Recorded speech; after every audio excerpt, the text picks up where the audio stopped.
Camera's on. Audio is recording. Oh, I went into the bathroom to see if that toilet paper thing was still there. The little thing, but we could just hold the mic, it's fine. It'd be really nice if you could see, because I had a feeling you did, but that's fine. All right. How you feeling? Good. I'm gonna hold it here, and I'm pretty certain that it's gonna be fine, because this is what I did with Aiden. All right. Hi. Hey. All right, so welcome back to the Somatic Perspective Las Vegas edition, here with the one, the only Jessica Jade, who is also my mother. Hi, Mom. Hi, everyone. Thanks so much for doing this today, and I just want to preface this with, she has no idea what I'm about to ask her. I already have questions in mind, and there's something that I definitely want to talk about, but I basically was just like, hey, you want to do a podcast? And she said, sure, so thanks for that. I originally thought we were going to the pool and Yeah.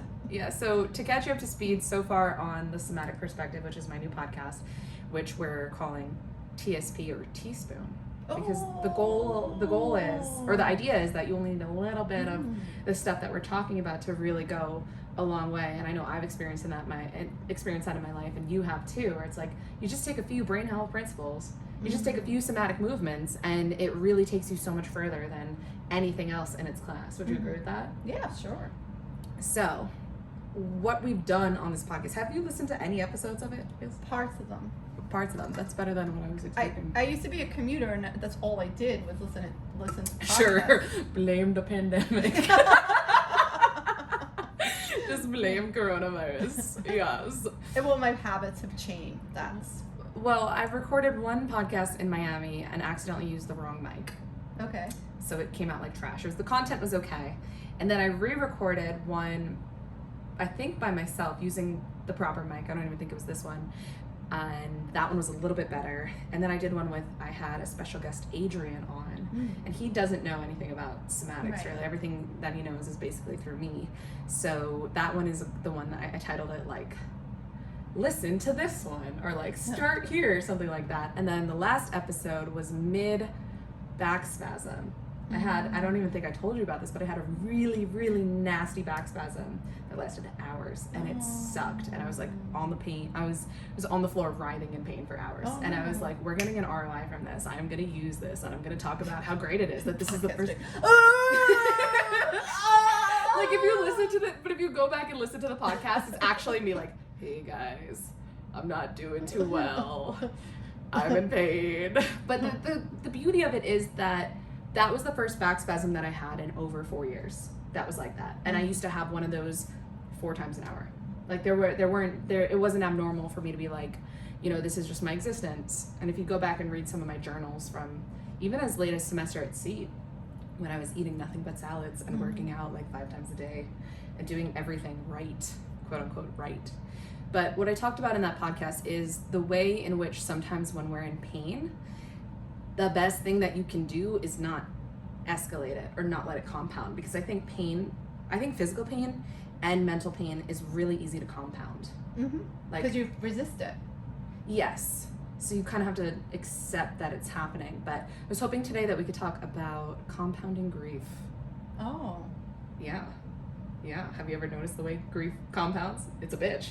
Oh, it does, because when you have to grieve something new, it takes you back to all the past things that you faced and made you sad, right? Might have to speak up.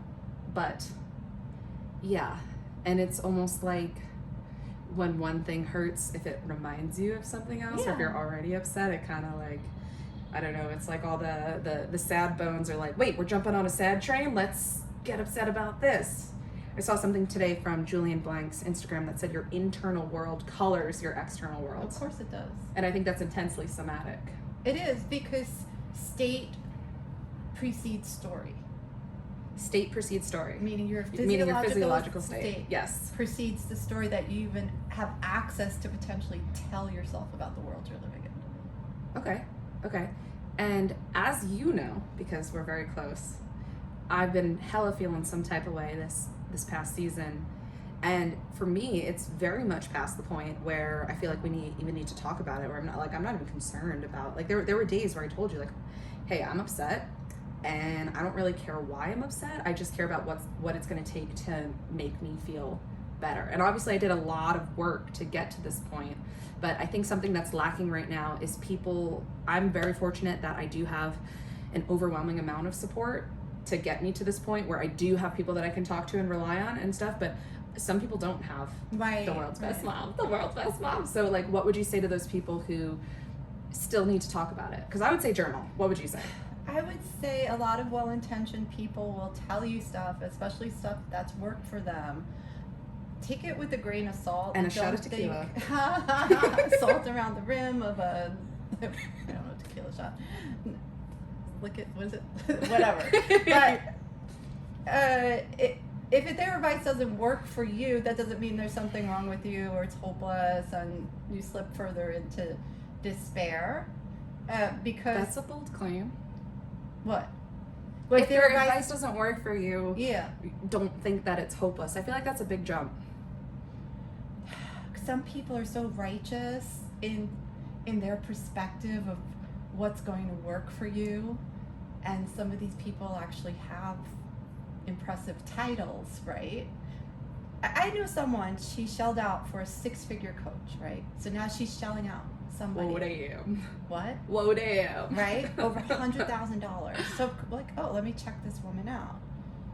And this woman, what she's preaching about emotions is 100% wrong, right? So now could you imagine, you're thinking, here I am, I'm in this state, I want to get out of it, and someone's telling you something that works for them, and from their point of view, they think this is what they need to be telling people, but it's not working for you. And I know you're talking about grief, you're talking about sadness, and those are two different emotions, right? Yeah. But when we talk about state preceding story, that comes from LCSW Deb Dana and Dr. Stephen Porges, and it might be Deb Dana's words to say, this state precedes the story, and what that really means is behind the scenes. Just hold it here so the audio is so consistent. Behind the scenes, your body is scanning for threat or safety. Mm-hmm. And you don't even, before awareness, your body is doing this. And it's called neuroception, and it's all the neural circuitry doing its job, and we wouldn't have the bandwidth. What did we say? It's another book about, it was 40 million stimuli that you could potentially, it's like 80 million stimuli that's potentially out there, and you're consciously aware of like 40 things. Like, so our body is doing the thing behind the scenes, and it's the physical threats, it's the social threats. You were saying before about how that grief compounds, yeah. And sadness compounds, and negativity compounds, and these aren't bad emotions, these are useful emotions or feelings. And so, but your body's doing its thing, and if it's learned that something is a threat in the past, and it adapted towards that, at that time, yes, that your body needed that, but maybe right now it's not helping you, that your body is like thinking something's a threat. It might be perfectly safe, right? Maybe someone with a mustache, right? And you're threatened, you don't know why. Now the story you're telling yourself, who is this jackass, right? Or whatever, I give the F away from this A blank, right? And you don't really know why, you just don't like this person, it's because he has a mustache, but like way back, your body knew that mustache means trouble, right? And so, anything.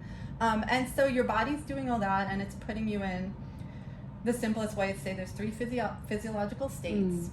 But if you're down in the state of collapse and shutdown and numbness and hopelessness, you don't know that the other states exist. That is 100% true. Yes. Yeah. And that's why people blowing stuff up your butt and people saying things like, well, it's your thoughts that are creating your emotions. Boo. Think differently. Like, that's just... but it's your physiological state that's creating your thoughts. Well, it's letting you know, that's what I'm saying, the state precedes the story, right? Yes. And so people who have survived suicide attempts, failed suicide attempts, just say, I didn't see any other way. And they literally do not see any other way. We just passed a tough 1-year anniversary for me of a major life transition, and something that my community would tell you and a lot of people. Were you one of the people who were like, you're going to be so much stronger from this? You're going to come out the other side stronger. Did you ever say that to me? Because I don't think you did. I think you're smarter than that. Yeah. I think you're smarter than that. But a lot of people were like, oh, you're going to become so strong from this. And when I was in the thick of it, I was like, fuck that. I don't give a damn about like my strength. Like I just was hurting so bad that I was like, I just need the pain to stop. It felt like, you know, I was trying to lift a weight that was like 40 pounds and someone was coming up to me and was like, don't worry, one day you're gonna lift something that's 80 pounds. And I was like, I don't care, I just want to put the weight down. The other thing I think is bullshit is the everything happens for a reason. Well, guilty, but go on. Well,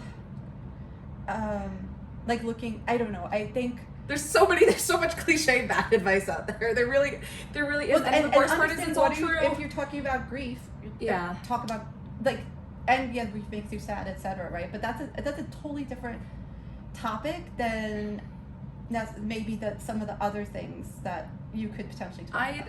But the interesting thing to me about the you're going to become stronger because of this advice is it's true. And now I'm reaping the benefit of that, where in the past year, I really am the strongest iteration of myself that I've ever been, stronger than I ever thought I could be. And it is actually kind of a plus. And I didn't. But the thing is that when I was in the thick of it, like, I didn't care. No. I didn't care. But like now that I mean, I would go so far as to say I'm pretty much out of it, even though I'm probably not, because a year's not that long of a time. But now I'm like, oh, being strong is nice. Like, do you see what I'm trying to say? You remember the book Wired for Joy, right? And the beauty Wired of for Joy by Dr. Laura Mellon is one of the best books that you could read. Because what she gives you is the tool that you need based on the state you're in. Yeah. And a lot of people are not good at reading the room like that because we're not taught to read the room like that. So someone is all the way, and then the other one I mentioned earlier, Deb Dana, she pictures it as this ladder, right? So you're getting people who are trying to pull you all the way to the top of the ladder. Like, you're going to grow so much. Yeah. And you're just way down there. All you need is some cues of connection and safety and like you need little other things. And I'm not at all a specialist on grief. I'm not a specialist at all of, trauma. This exactly. But yeah, I know I've read a lot about trauma, but I'm definitely not a specialist. And I don't think you have to be. You don't have to be, but you do have to notice where someone is. Yeah. And then also it's when you're on this ladder, and that's the beauty of it, of these three states. At the top, you have the social engagement system. You have blood flowing to the prefrontal cortex. You could, I call it, access your smarty pants brain, problem solve, be creative, be socially connected, think about the future. It's this broaden and build, right? So broaden and build. You always tell me your brain has a negativity bias, right? So if there's something up, your body's going to mobilize. Now blood flow is diminished to that smarty pants part of your brain because you just basically fight or flee. And there's a little bit more to it. And when you think of the ladder, it's like you're great, socially engaged, connected. Not only that, like your body systems, your reproductive system, digestive system. What's the other system?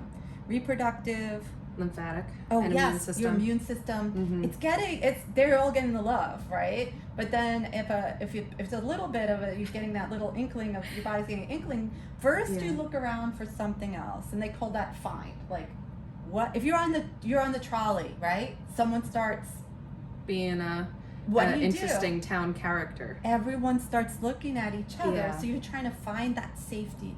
If that doesn't happen, and it's not necessarily steps, right? Your body's like putting you where it thinks you need to be. The next one is to fawn or like appease the person. Like, oh, hey, buddy, here's $5 or what, I don't know, right? You might just appease them. So wait, we're talking about what to do in a crisis situation then? No, I'm talking about like these states, right? You're so like up in the ladder, the top, you could think of it as green. This is social engagement. Yes. You start slipping out of it, and you try to get yourself back through social connection a lot of the times. Okay. Before you hit that flee or fight. We're gonna have to slap a graphic right here about this little ladder. Yeah. Oh, and Deb Dana has an awesome polybagel flip chart. Actually, we can just flip through it and like cut over this part with the flip chart. Okay, continue. As you see here on the ladder. Continue, and then I'll tell the flip chart story. Your body's mobilizing. Your executive brain's no soup for you, to quote Seinfeld, right? Not getting the blood flow. Neither is your reproductive system. Neither is your because what do you system, like? Why are you gonna reproduce when there's a crazy dude on the trolley? And this is what you could consider yellow. And this is where I did the whole talk on ever stress mode and people who, even before the pandemic, it was according to the stressinstitute.org, 75% of the people were chronically in this stress mode. Right. It's probably worse now. So compromised immune system, all these things going on, stress. Your body is now looking for the dangers, right? Right. And then if you go down to that lower level, which you could think of as the red, well, that's where you feel hopeless, numb, dissociated. And it is something that we're naturally moving up and down all of these 3 states, believe it or not. That's just the normal day in and day out. Yes. What happens is, where's my home base, and how easy is it for me to get back up here? Or trauma physiology, am I like plummeting from here, crashing somewhere else? Like these jarring kind of pulling you down, right? So you could see these, like, I love Deb Dana's ladder, but I like to think of it as an elevator. Like, is your elevator smoothly, is it waiting on or this like floor? The clutch. You know, we're in the on hotel. the motorcycle, shifting gears. Is the elevator ready for us? And then we just smoothness. That's what it is. We're not saying you're up here in the sunshine, happy, joy all the time.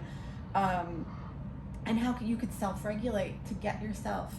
That's what you were saying. That's what you're basically asking. Like, I don't care why. How do I get myself exactly? Like, I don't care why I'm in the red zone. I just want to get back to green. It's not important to me if it's the anniversary of this, the anniversary of that. I'm not getting whatever. This person said that thing. Like, you know, I am all about somatic intervention right now. So the cool thing, the vagus nerve is the wandering nerve, and it like literally wanders all over your body. It's beautiful. If you look at a sketch of it, it's a beautiful thing. I could tell you some other fun facts that relate to this. It affects the way... But hold it here so the audio is consistent. Okay, so which state you're in, this nerve is affecting your eyes and your ears and your mouth. So ever try to find something and you can't find it, and it's really like right in front of your face? You're like, how did I not see that? Yeah. It's because when you slip into that yellow mobilized state, you get tunnel vision. So you literally can't see it. Your ears, instead of listening, this is why Jade, I tell her things and she says, no, you didn't. No, you didn't. No, you didn't. Thanks. Your ears get attuned more to pick up on the sounds of predators sneaking up on you and the crunchy leaves. And you're tuning out your melodious mother's voice. Right? But when you get into the green, now you're attuned to the human voice. Your eyes have this wider range of vision. Like really, they've done studies, and and so I say that because it's all in your nerves. Some of this might sound crazy when I say, well, how do I get up? Well, one thing you could do is gargle. Yeah. And it just gets that nerve that's somehow connecting all of this together to help activate the ventral vagal portion of it, right? Humming, singing. I was gonna say humming's good for me. And so those are all easy things. Even splashing. Now they say cold, but I've seen other things. The dive reflex. I'm not sure how it connects to this topic at hand, but it probably is related. The cold water on your face, and so there are probably little things that you could do that just help. And you said this before, how it compounds. Yeah, and so you just gotta, like, these somatic interventions, which is what we're talking about, they kind of like stop that flow. Because it is, and that helps you stay alive as a human, to have that negativity bias and that these weigh you down, pull you down, pull you down. The ladder, I'll give you a graphic of the abyss because it has like these weights on it. Yeah, it's like that. Velcro, like one. She's like, what is lib? It was the pounds, LBs. The LBs. And so it's by design that it's pulling you down. So it's like, come on, we want to keep you alive. And they call that the triggers of the things but the glimmers, and this is why in my diagram they look like bubbles, because the positivity. Yes, they can lift you back up. It's more fleeting though. Yeah, and that's the negativity bias, and which I really need to touch on, because I used to give presentations at EE, which is Exceptional Entrepreneurs, the networking referral marketing group that for like up to 60 entrepreneurs that meets weekly. Now we're on Zoom. Used to be in person, but in my presentation I would talk about, hey, look, in your mind, I want you to picture writing your name with a stick in wet sand. And now I want you to picture writing your name on concrete, like dried concrete, not like actual concrete, and how the sand is malleable, and like you draw the line, you strike it, and the line is there. And concrete, you could like etch it, and it's like nothing. And I use that to explain negativity bias to people, where it's like, listen, something negative happens. you need to pay attention to it more for your survival than if something positive happens. And so I try and remind, and I used to remind my students and clients this, that like that negativity bias is like it's like sand. It's like wet sand. You know, you just one strike and it's there. And then the concreteness is the degree to which you have wired your brain for joy, because it's like if you strike the concrete, it's not do anything. Like you gotta like be there all day and do it again and again and again. And some people's brains are really, really like that. And so that's why it's really crucial to remember that our brains are not wired to make us happy. They're wired to keep us safe. There's a survive and a thrive, right? So we Yes. always hear fight or flight. But validate what I said. Agree with No, what I it's said. true. It's wired. It's true. It's wired more so. No, it's wired more so. It's Okay. wired more so. Okay. So I'm in half agreement. We You're always just- say fight you're or flight, taking- are you survive, taking- survive. And I'm saying we're also Yes. wired for social engagement. Yes, It's called it's broaden true. and build. Yes. But are you taking issue with my reference to concrete? Because it's not that bad. It's not like, I mean, if we take a pen or if we take a stick and try and etch it on concrete, it's literally not going to do anything. And in the case where if I give you a compliment, it's not the case that it won't literally do anything. So maybe it wasn't the best example there. Well, no, it's fine. That's a great example. And they will say that for every 3 positive, like every 1 negative, you should have 3 yeah, glimmers. So they call these glimmers. You have Okay. triggers and glimmers. Oh, I like that. Yeah, and I you like want that to a pay lot. attention to the glimmers. It's not going to be a gigantic thing, but it's just going to Yeah. be, I see a beautiful hummingbird, and it's like, Yeah. it's a glimmer. And so you want to, if you decide to notice those glimmers, you will. Yes. Yes. Yes, and I think about that all the time. And where, in my specific case, you know, it might, while it's true that I am completely traumatized, not completely, well, I am traumatized, it doesn't make me wrong. Where the bar to have a low day in my book is so low that, like, I just feel constantly elated. Where if, like, something terrible isn't happening, I'm like, oh, this day's fucking lit. This is the best. Like, wow, no one got hit by a car today. No one's in the hospital. Nobody came down with this. Nobody, you know, like everyone's, I can count all the people that are alive and healthy, and their people are alive and healthy. And it's like, genuine. it's Like so it's genuine. good. Oh God, it's so genuine. Because faking is worse No, than... faking would be No. faking would be like that So I clenching talk forced. about these bubbles and these Yeah. glimmers. I say neuropositivity because it's real. Yeah.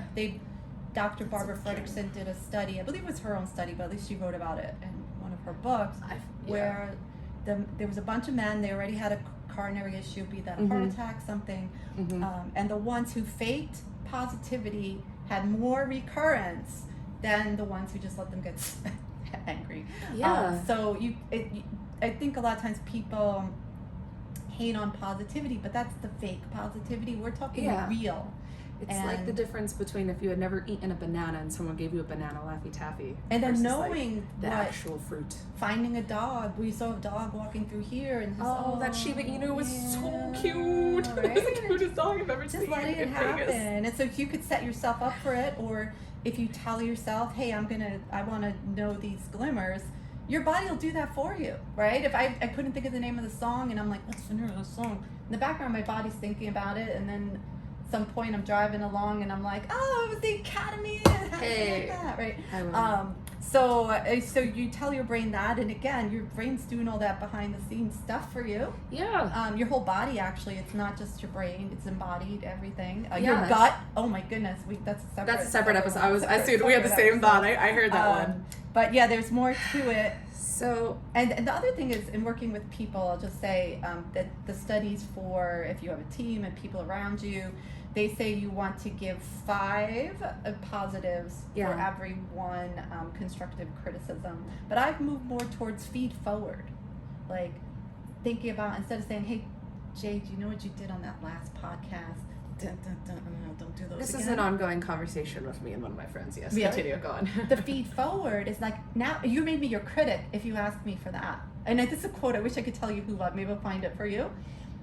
But Maybe you'll find it for if we us. do feed forwards, yes, we do feed forward. Now I'm your partner in your improvement, right? So there's a difference. So you could shift that way. Yeah, definitely. And this is, I want to circle back to a couple things. Okay. But it reminds me, like in high school and middle school, I definitely was more fake with this, where I would just like, they would be like, oh, you get extra credit if you compliment if I catch you saying something nice or like this and that. And so I would just like, I didn't like anything about people and I would just notice stuff about them and then say it. So I'd be like, like I would notice Corinne was wearing a blue blazer instead of black one. And I'd be like, I like your blue blazer. But it was like totally disingenuous. Can I tell you a hilarious story? Yeah, but I just want to say that now it's genuine. So I'm doing the same thing, but it's coming from a different place. Yeah. So go on. There was this very grouchy lady at the Iceland MacArthur airport. This is on Long Island, people. Yes, and so I won't say which flight. It was Southwest. All right, so she was so mean. Like she was so grumpy. And oh my God, I love this story. Continue. And so I was just trying to like soften her up a little. And then again, this is before I knew about the how important authenticity and being genuine is.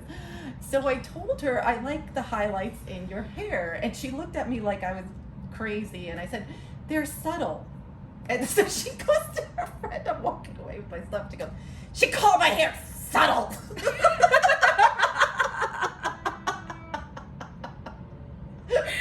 Oh my God, you see. Yeah. And she was not. People are not their best selves when they travel. I did not move her up the ladder at all that day. No, people are not their best selves when they travel 100.0% of the time. Some people are, and some people can be. Whatever tangent you're going on, we don't have time for, unfortunately. I just figured I might as well. What day? It was like that traveling, and when I had to commute to the city. You figured you might as well what? Just enjoy it and and connect. Oftentimes in my own life, the times that I'm in transit when I'm on a bus or train or plane, that's like the only me time that I get. Okay. And so I'm like, that's like I use that. So that I don't mind. I mean, as long as conditions are perfect or close to it, like a 3-hour train ride, fine. 6-hour bus ride on the East Coast, not on the West Coast, because it's sketch out here. But I'm fine in that transit. Like I used to commute. There was that one summer I went back and forth between DC and Baltimore like twice. Like that was the commute. That was the daily commute. Right, and that's gonna be your life. You're like, I might as well. Yeah, I would like listen to podcasts and audiobooks and stuff like that. But I want to circle us back to this idea of somatic interventions. And so somatic is, which if you don't know by now, this is fine. Like you don't have to know every word in existence, even if you're listening to the somatic perspective. You can be a little late to the party as long as you get there. But somatic it's this idea of brain in body. And when we say somatic interventions, like we touched on it without calling it that. We talked about the gargling, we talked about the humming. For me, my wheelhouse is Hannah somatic education, and that's totally my jam, and I try and expose as many people to that as possible. And then we started off with this question of like, okay, I'm at the point where I don't want to talk about it. I just need these somatic interventions. And I said that I got to this point, or a big part of why I got to this point is because I have a meat support like you and like my other loved ones and other paid professionals that I have in my life. But, what do you do if you don't have that? I said journal. And then we started talking about somatic intervention. So is your advice that everyone is at that point where we don't actually need to talk about it? Because because sometimes talking about it can be helpful, but if you don't have that support in your life, sometimes it can backfire, which is an issue. Yeah. So I say journal and validate yourself. You say listen to podcasts, read books. Well, if you have that compassion for yourself and what's going on in your body and all these things, a lot of times, you said it too, it's like you compound it, right? But you compound the pain. And if you're resisting yourself and thinking I shouldn't be this or I shouldn't be that, the other thing that is really helpful to know when journaling or if you're trying to do this yourself is that we really have different ego states. Like I'm happy, Jessica. I had my Celsius.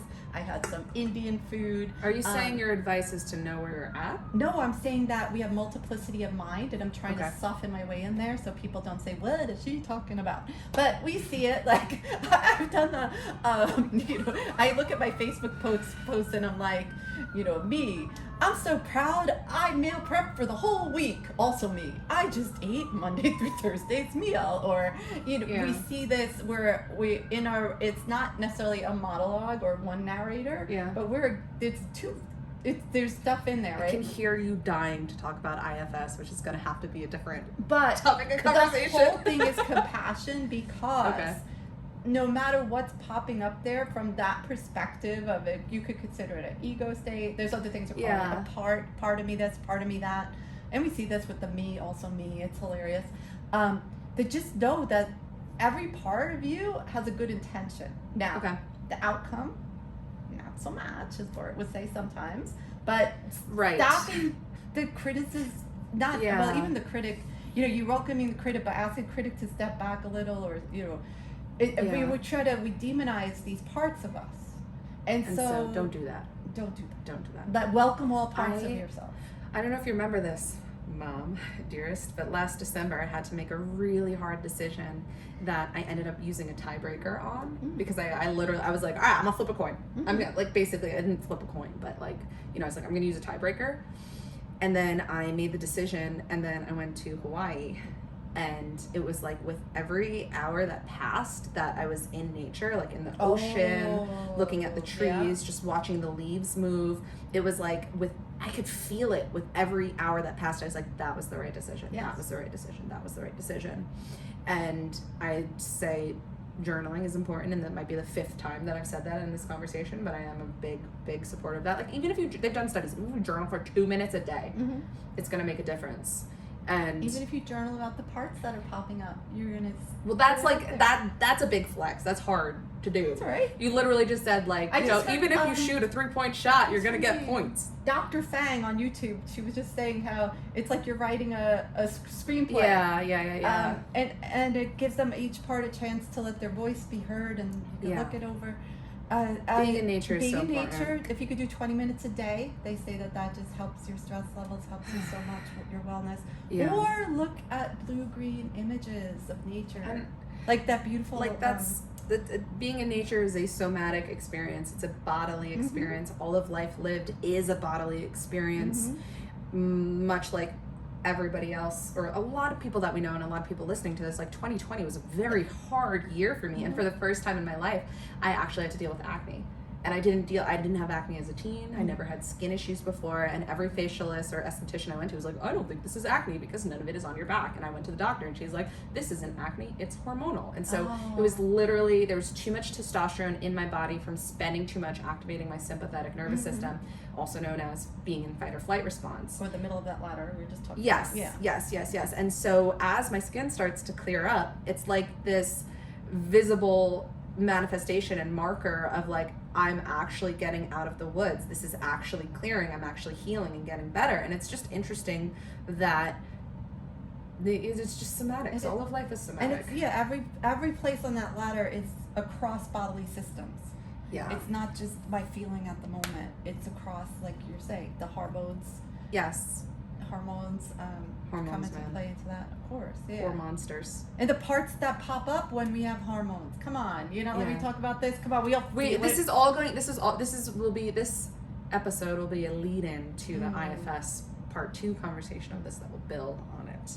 They'll build on it. And another thing that you can talk about more next time is the polyvagal flip chart. Ooh. Yes, or polyvagal theory just in general, because I think more people need to be aware of this. And so I'll tell a funny story of what did you tell me? You said I ordered a polyvagal flip chart or something? I was so excited because this was not something that was available. It was something that Dana was working on. Okay. And it was like, mark your calendar, this is coming out. So Amazon lets you pre-order. So it was months and months I'm waiting. And I was so excited because it's actually shipping. And I said, oh, my polyvagal flip chart is coming. And Jade... I was like, oh, that's nice. And I go to her house and I look on her kitchen counter, and sure enough, there's a literal flip chart.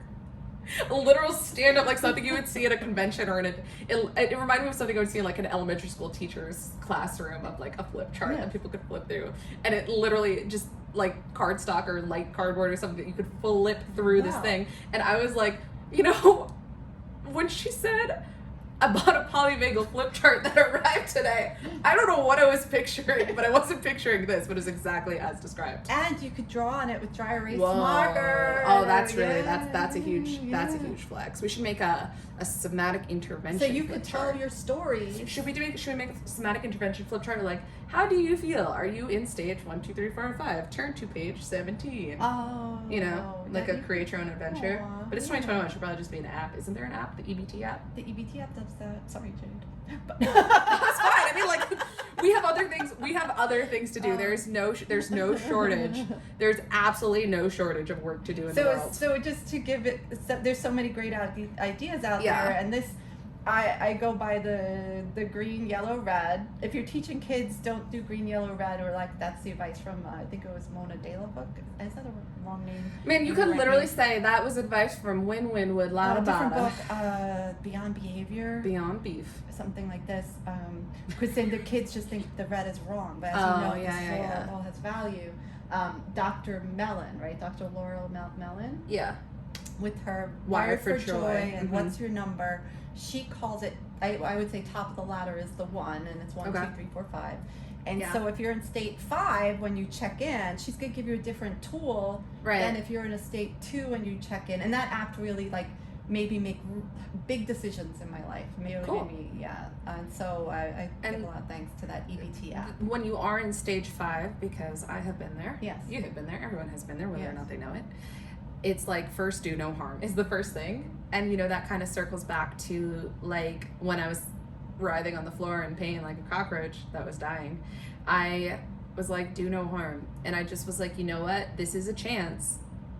As much as it like as shitty as it sounds, like this is a chance to not escalate and not let it compound. Because Right. before somatics came into my life and I'd have these back spasms, it would just kick me into the spiral of like, holy smokes, this isn't worth it. Like, oh my god, if this is what life is, like why am I doing this? Why? Like, and it just would be like, and I've talked about this in some of my scoliosis support groups where there's like almost an element of like, there's only so much chronic acute pain that you can be in before your brain is like, you deserve this.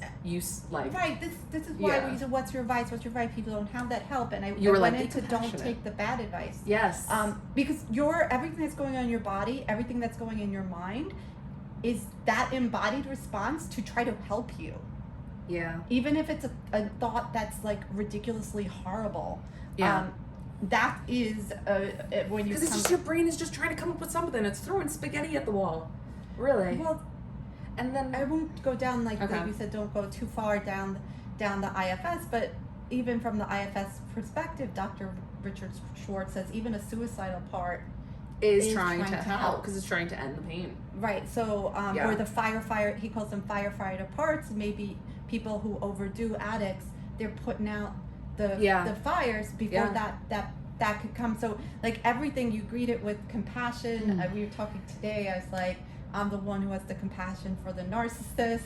Not that I'm not friends with them, like I'm date one or whatever. But it's like nobody has compassion for the narcissist. But I did read a good book because it's like someone has a broken leg. Oh, you broke the Audio leg. check. Yeah. Go Right. on. Someone is struggling with depression. Your heart goes out. Right. Someone has bipolar, even like all these other conditions that could affect our brain. No. What happened? We haven't gotten the last. I'm so glad I checked because we don't have the last 8 minutes on clean audio, which is fine. We're fine. Okay. We're well, fine. anyway, Continue talking. narcissism is also a mental condition, and we just want to demonize all the narcissists, but that's I don't know. That's why I feel like I'm the only one that has some compassion there. Yeah, you're literally the only person that I've met that actually has genuine compassion for narcissists, but you're also one of the nicest people that I've ever met, and you're very, very, very sweet in like every corner of your life. So I'm not But I've surprised. read the success story. I don't know the name of the therapist and how she worked it with this couple. The woman wasn't the narcissist, the man was, and the way she worked through it. But No, usually she says- the men usually are the narcissists. yeah, she said just picture, a baby. The parents are not listening to what the baby needs, and when the baby's crying and hungry and screaming or whatever, and they're trying to force this baby into a schedule, into their lives, and then this baby learns like, well, I only get attention when I'm perfect and I do this or do that. And she painted this picture of those two different types of narcissism. I mean, And then how do you then, when you have a grown man, how do you can't just say, oh, you're a narcissist. That's what the tricky part is. Right. I think that here's a corner where we circle back to the focus on the glimmers and not the triggers, Yeah. and just reward, and like it will take a lot of patience, and you just be like, hey, Stefano, I noticed that you actually considered how Emily felt in that moment. That was the coolest thing I've ever seen you do. And just like implement the pellet system and like reward the good behavior. That's the only way I would deal with it. But I really don't want to get into NPD too much because it's just... I know. But in the simplest sense, Jen Sincero, yes.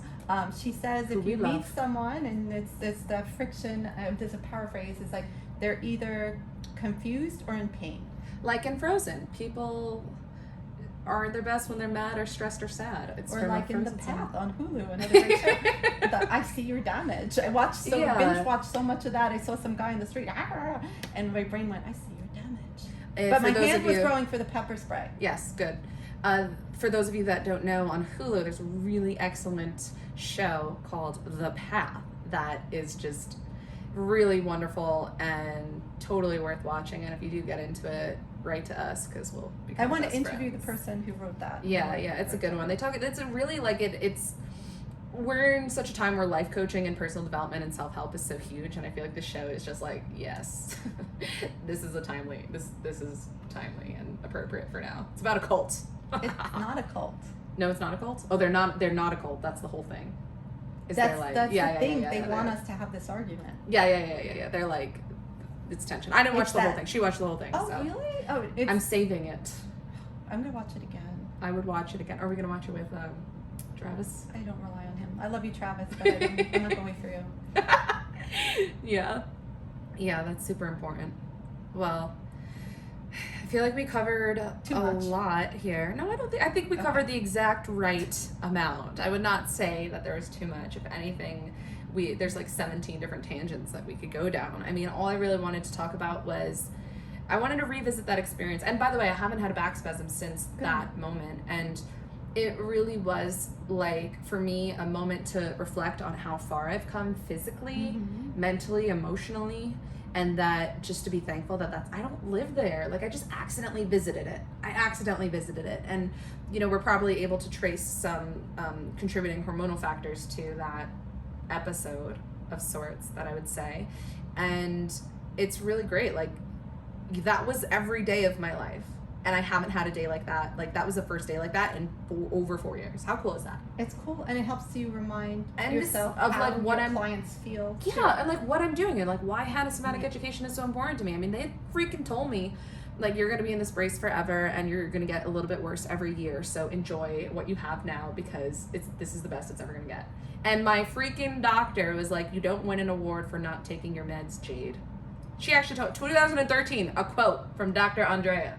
Hi, lady. See, my first piece of advice was don't listen to the bad advice, right? If someone gives you advice, it doesn't work. You don't know it's bad. But that's why. If you're the one down in the hopeless, and you can't see the possibility of the other parts of the ladder, and you hear the most terrible advice, and it doesn't work for you. So if you spend, well, you know this about me, one, because you know me, but two, because we're also the same person, which helps.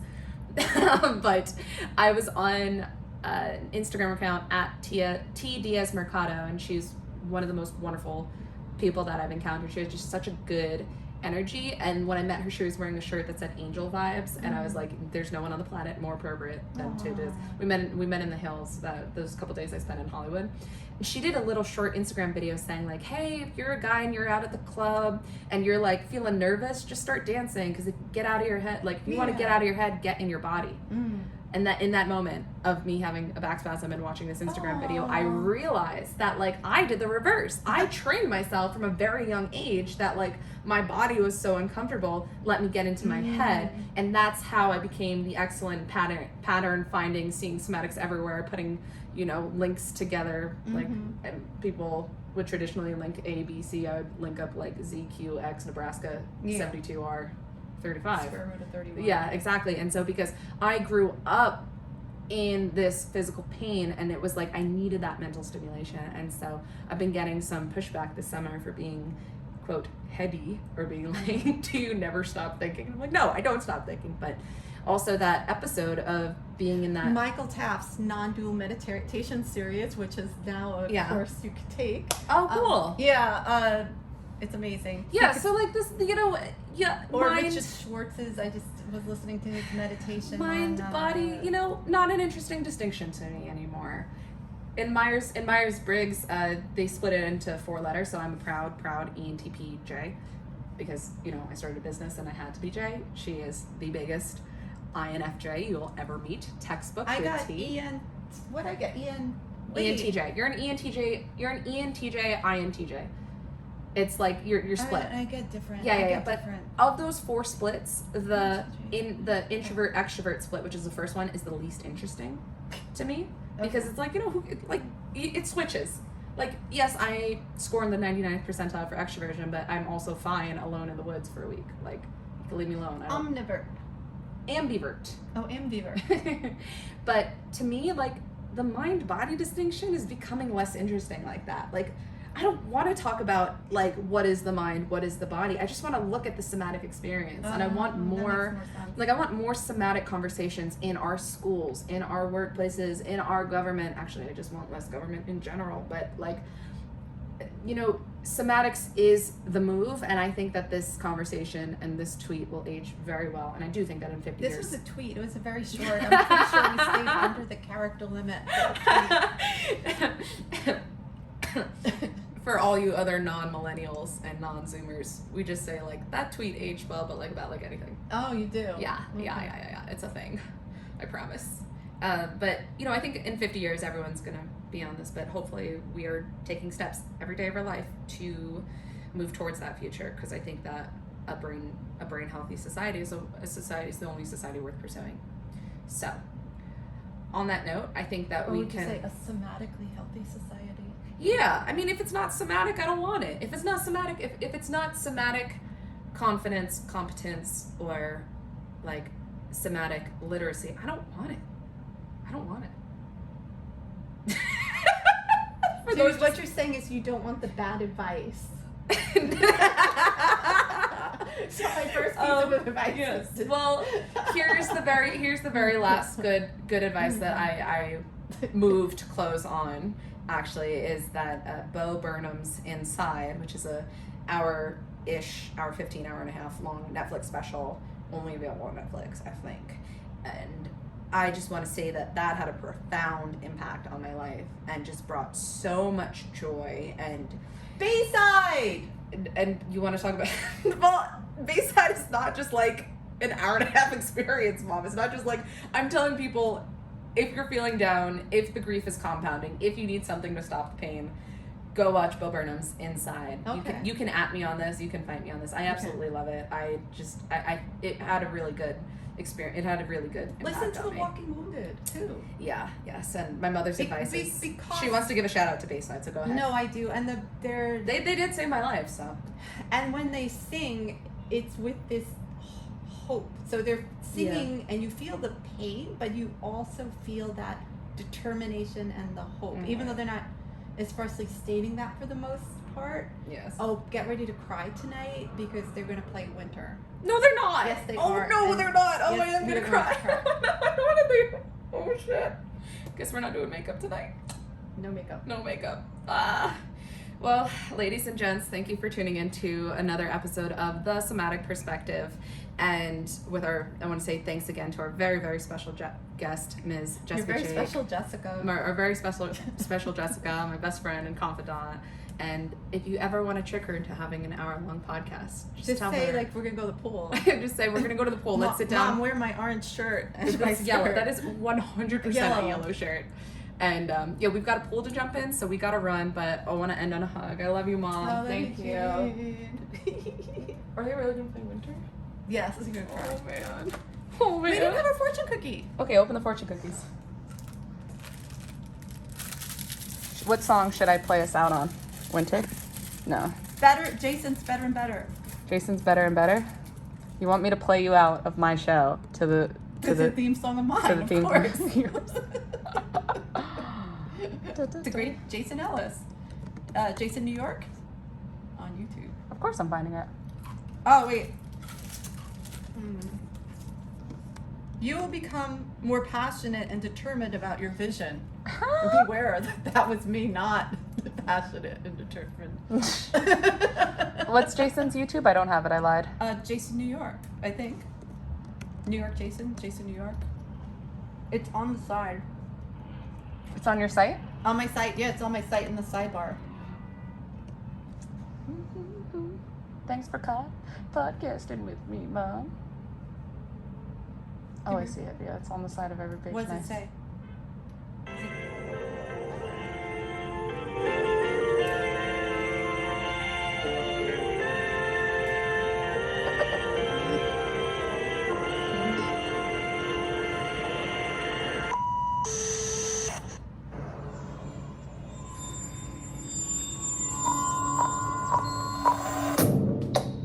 Get better. Get better. Get better. Get better and better. I hear them moving on. Calling me mine. I hear them. No one needs the seas to be wetter. We don't need all our cheese to be cheddar. Our only needs to get better and better and better and better. This is where we humbly make an appeal to you. If you're struggling, we're here to open your field with you. A recipe to feed you. If you've had an ordeal tonight, let me read it. See, you finally had something real to write. It was better. Now it's get better. Get better. That's it. It's get better. Get better. It was get better. That's it. Get better and better and better. When you feel you're nearing a police call, when you feel life or you're in a free fall, you can peer right, listen to the people, and receive life from a melody. So take my direction down to the letter. Get better and better and better. You can be better than ever and never again. Wonder better than you ever been. It's true. My mom is too long of an intro for my podcast, and I know there's no such thing as Can't too just be long. numb and get better. She goes, okay, so I can have a minute of Jason's song. I said, no, too long, too long. To get better and better and better and better. We don't need machines to get better. We'll just wait and see to get better. We've got the steam to get better and better and better and better. When you get a little better, as I try to do, try to see the side of things. Try to lead a silent little type of war. Put your hang-ups on the line into the diaper drawer. Get away from the squall to get better. Fill the call to get better. We want them all to get better. Get better and better and better. When in the corner where you're lying, you remember sound. When you see the roadblocks, give them a final ball. They got to tumble down like a tremendous wall. All the bunny dust crumpled in a feast ball. When you feel you're nearing a police call, when you fear life or you're in a free fall, you can hear right, listen to the people, and receive light from a subtlety. So take my direction down to the letter. Get better and better and better.